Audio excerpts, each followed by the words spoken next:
ಇನ್ನು ಬೆಳಗಾವಿ ಅಧಿವೇಶನದ ಬಳಿಕ ನಂದಿನಿ ಹಾಲಿನ ದರ ಏರಿಕೆ ಆಗುತ್ತಾ? ಪ್ರತಿ ಲೀಟರ್ ನಂದಿನಿ ಹಾಲಿಗೆ ₹5 ಏರಿಕೆಗೆ ಮನವಿ ಬಂದಿದೆ.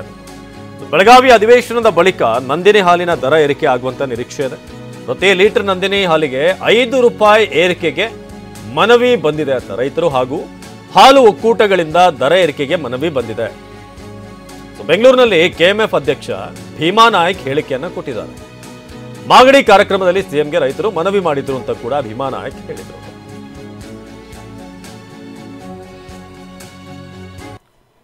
ಸನ್ಮಾನ್ಯ ಮುಖ್ಯಮಂತ್ರಿಗಳು ಸಿದ್ದರಾಮಯ್ಯ ಸಾಹೇಬರು ಮೊನ್ನೆ ರಾಮನಗರ ಜಿಲ್ಲೆಯಲ್ಲಿ ನಡೆದಂಥ ಒಂದು ಮಾಗಡಿ ಕಾರ್ಯಕ್ರಮದಲ್ಲಿ ಸನ್ಮಾನ್ಯ ಸಿದ್ದರಾಮಯ್ಯ ಸಾಹೇಬರ ಮುಂದೆ ಆ ಭಾಗದ ರೈತರು ಮತ್ತು ನಮ್ಮ ಎಲ್ಲ ಸಹಕಾರಿ ಧುರೀಣರು ಒಂದು ಬೇಡಿಕೆಯನ್ನು ಇಟ್ಟಿದ್ದಾರೆ. ಅವತ್ತಿನ ಒಂದು ಕಾರ್ಯಕ್ರಮದಲ್ಲಿ ನಮ್ಮ ಸಹಕಾರ ಸಚಿವರಾದಂಥ ರಾಜಣ್ಣ ಅವರಿದ್ದರು ಮತ್ತು ಎಲ್ಲರಿದ್ದರು. ರೈತರ ಬೇಡಿಕೆ ಇದೆ.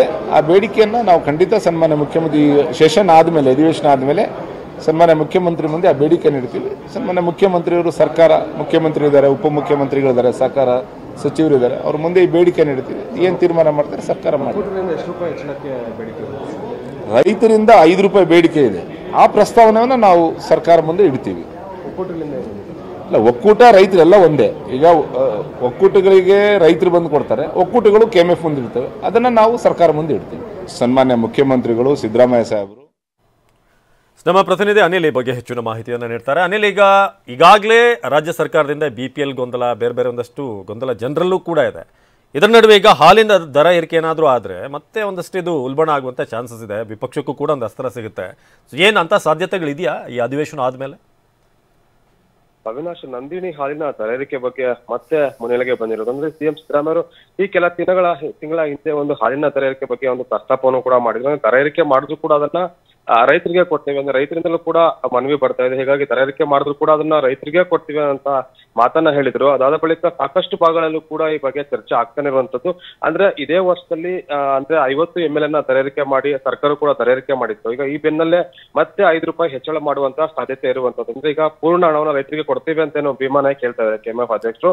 ಆದ್ರೆ ಈಗ ಈ ಒಂದು ವಿಚಾರ ಬೆಳಗಾವಿ ಅಧಿವೇಶನದ ಬಳಿಕ ಮತ್ತೆ ಚರ್ಚೆ ಮಾಡ್ತೀವಿ ಒಂದು ಮಾತನ್ನ ಹೇಳ್ತಾ ಇದ್ದಾರೆ. ಅಂದ್ರೆ ವರ್ಷದಲ್ಲಿ ಡಬಲ್ ಶಾಕ್ ನೀಡಿದಂತ ಆಗುತ್ತೆ. ಹೀಗಾಗಿ ಸದ್ಯಕ್ಕೆ ಈ ವರ್ಷ ಬೇಡ ಅನ್ನೋ ಒಂದು ನಿರ್ಧಾರ ಕೂಡ ಬಂದಿರುವಂತೆ ಕಾಣಿಸ್ತಾ ಇದೆ. ಯಾಕಂದ್ರೆ ಈಗ ಜನವರಿ ತಿಂಗಳಲ್ಲಿ ಏರಿಕೆ ಮಾಡುವಂತ ಸಾಧ್ಯತೆ ಕೂಡ ಹೆಚ್ಚಾಗಿ ಕಾಣಿಸ್ತಾ ಇರುವಂತೆ. ಈಗಾಗಲೇ 8 ಒಕ್ಕೂಟಗಳಿಂದಲೂ ಕೂಡ ಹಾಲಿನ ದರ ಏರಿಕೆಗೆ ಒಂದು ಪ್ರಸ್ತಾವನೆ ಮತ್ತೆ ಮನವಿ ಕೂಡ ಬರ್ತಾನೆ ಇರುವಂತದ್ದು.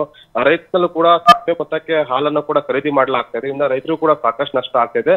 ರೈತರು ಈಗ ಗೊಬ್ಬರ ಆಗಿರ್ಬೋದು, ಜೊತೆಗೆ ಈಗ ಮೇವು ಆಗಿರ್ಬೋದು, ಎಲ್ಲವೂ ಕೂಡ ಸಾಕಷ್ಟು ಸಂಖ್ಯೆಯಲ್ಲಿ ದರ ಏರಿಕೆ ಆಗಿದೆ. ಹೀಗಾಗಿ ಬೆಲೆ ಏರಿಕೆ ಕೂಡ ಅನಿವಾರ್ಯ ಒಂದು ಮಾತನ್ನ ಕೂಡ ಈಗಾಗಲೇ ಕೆಎಂಎಫ್ ನ ಅಧ್ಯಕ್ಷ ಕೂಡ ಹೇಳ್ತಾರೆ. ಹೀಗಾಗಿ ಹಳದಿಕ್ಕೂ ಕೂಡ ದರನ ಏರಿಕೆ ಮಾಡಬೇಕಾಗುತ್ತೆ. ಪ್ರತಿ ವರ್ಷವೂ ಕೂಡ ಪ್ರಸ್ತಾವನೆ ಕೂಡ ಸಲ್ಲಿಸ್ತಾ ಬರ್ತಾರೆ. ಆದ್ರೆ ಈ ಬಾರಿ ಏನಾದ್ರು ಮತ್ತೆ ಹೆಚ್ಚಳ ಆದ್ರೆ 2 ಬಾರಿ ಹೆಚ್ಚಳ ಮಾಡಿದಂತಾಗುತ್ತೆ. ಮತ್ತೆ ವಿಪಕ್ಷ ಕೂಡ ಈಗಾಗಲೇ 50 ml ಏರಿಕೆ ಮಾಡಿದ್ರು ಕೂಡ ದರ ಏರಿಕೆ ಅಂತ ಒಂದು ಸುಳ್ಳು ಒಂದು ಮಾಹಿತಿನ ಕೂಡ ಜನರನ್ನ ದಿಕ್ಕು ತಪ್ಪಿಸುವಂತ ಕೆಲಸ ಆಗ್ತಾ ಇದೆ. ಹೀಗಾಗಿ ಮುಂದಿನ ವರ್ಷ ಹಾಲಿನ ದರ ಏರಿಕೆ ಮಾಡುವಂತ ಸಾಧ್ಯತೆ ಇರುವಂತ ಸದ್ಯಕ್ಕೆ ಈಗ ₹5 ಹೆಚ್ಚಳಕ್ಕೆ ರೈತರು ಹಾಗೂ ವಿವಿಧ ಹಾಲು ಒಕ್ಕೂಟಗಳಿಂದ ಹೀಗಾಗಿ ಅಧಿವೇಶನ ಮುಗಿದ ಬಳಿಕ ಒಂದು ಸ್ಪಷ್ಟ ಚಿತ್ರಣ ಸಿಗುತ್ತೆ ಅಂತ ಹೇಳ್ಬೋದು. ಅವಿನಾಶ್, ಧನ್ಯವಾದ ಅನಿಲ್.